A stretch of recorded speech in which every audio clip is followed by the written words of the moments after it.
Hi friends, இன்றைக்கி என்ன பார்க்க போகிறோன்னா தக்காளி சாம்பாரும் உருளைக்கிழங்கு மசாலா உருளைக்கிழங்கும் பார்க்க போகிறோம். இப்போது தக்காளி சாம்பாருக்கு நம்ம அடுப்பில் சட்டி வச்சு அதில் கொஞ்சோண்டு நல்லெண்ணெய் விட்டுக்கலாம். இப்போ இதில் கடுகு உளுந்தம்பருப்பு சீரகம் போடுங்க. உளுந்தம்பருப்பு சீரகம் கடுகு பொரிய விட்டுக்கலாம்.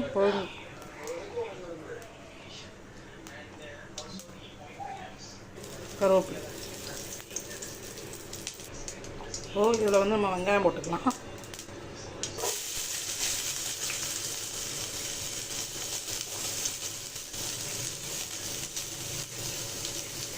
வெங்காயம் இதில் நான் கத்திரிக்காய் போட்டுக்கிறேன். அரை தக்காளி.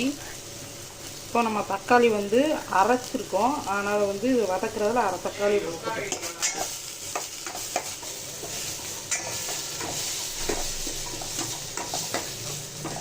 இப்போ அதை நம்ம வதக்கிக்கலாம். இதுக்கு நான் ஒரு மசாலா ரெடி பண்ணியிருக்கேன்.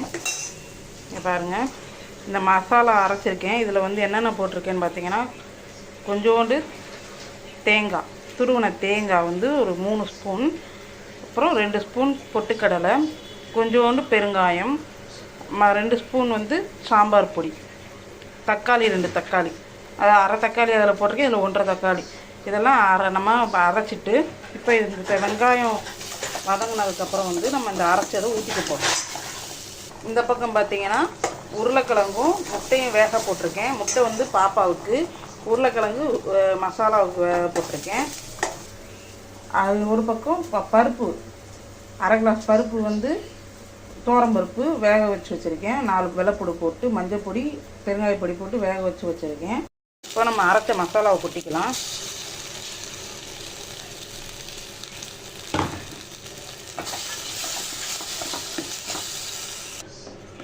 இப்போது நம்ம அரைச்ச விழுதை போட்டு வதக்கிட்டு கொஞ்சம் மிக்சியில் உள்ள தண்ணியும் 1 கிளாஸ் தண்ணியும் ஊற்றிருக்கேன். இது ஒரு கொதி வந்ததுக்கு நல்லா பச்சை வாசனை போனதுக்கப்புறம் நம்ம பருப்பை சேர்த்துக்கலாம். கொதி வந்துருச்சு. இப்போ இதில் நம்ம பருப்பு சேர்த்துக்கலாம், வேக வச்ச பருப்பு.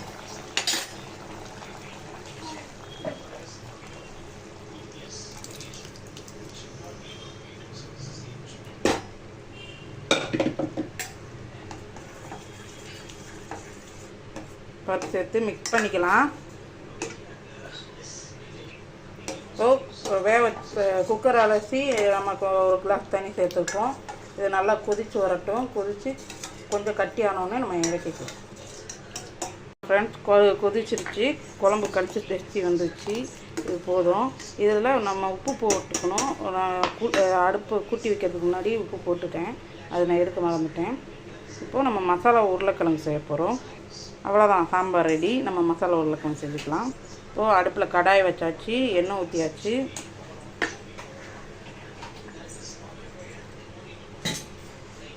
இப்போ இது நம்ம உருளைக்கிழங்கு போட்டுக்கலாம். உருளைக்கிழங்குல உளுந்தம்பருப்பு, கடுகு போட்டுக்கலாம், கருவேப்பிலை,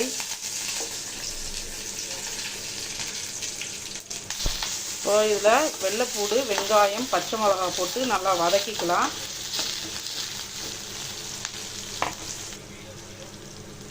இப்போ கொஞ்சம் உப்பு போட்டுக்கலாம். நான் உருளைக்கிழங்கு வேகும் போதே கொஞ்சம் உப்பு போட்டிருக்கேன். இதில் கொஞ்சோண்டு போடுறேன், பார்த்து போட்டுக்கலாம். இப்போது நம்ம இதில் மசால் போட்டுக்கலாம். குழம்பு மசால் 1 ஸ்பூன் தான், 1 ஸ்பூன் போட்டிருக்கேன். கறிகிறாங்க நான் தான் அவ்வளோங்க. இப்போது நம்ம மசிச்ச உருளைக்கிழங்கு வேக வச்சுருக்கேன். உருளைக்கிழங்கு நான் மசிச்சு வச்சுருக்கேன். அதை போட்டு மிக்ஸ் பண்ணிக்கலாம். இப்போது நல்லா மிக்ஸ் பண்ணியாச்சு. இதில் லேசாக மசால் வடை போடுறதுக்காண்டி வச்சுருக்கேன். இப்போது உருளைக்கிழங்கு மசால் ரெடி ஆயிடுச்சு. இப்போ வாங்க என்னென்ன லஞ்சுன்னு பார்க்கலாம். சாதம், தக்காளி சாம்பார், உருளைக்கிழங்கு மசாலா. இப்போது இந்த தக்காளி சாம்பாருக்கு பார்த்திங்கன்னா புளியே தேவையில்லை.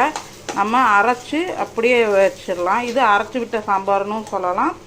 தக்காளி மெயினாக யூஸ் பண்ணி செய்கிறதுனால தக்காளி சாம்பார்னு சொல்லலாம்.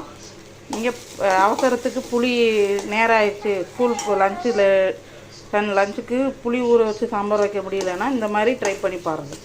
தேங்க்யூ. இந்த ரெசிபி உங்களுக்கு பிடிச்சிருந்துச்சுன்னா எங்கள் பொன்மதி வீட்டு சமையல் சேனலை லைக் பண்ணுங்கள், ஷேர் பண்ணுங்கள், சப்ஸ்கிரைப் பண்ணுங்கள்.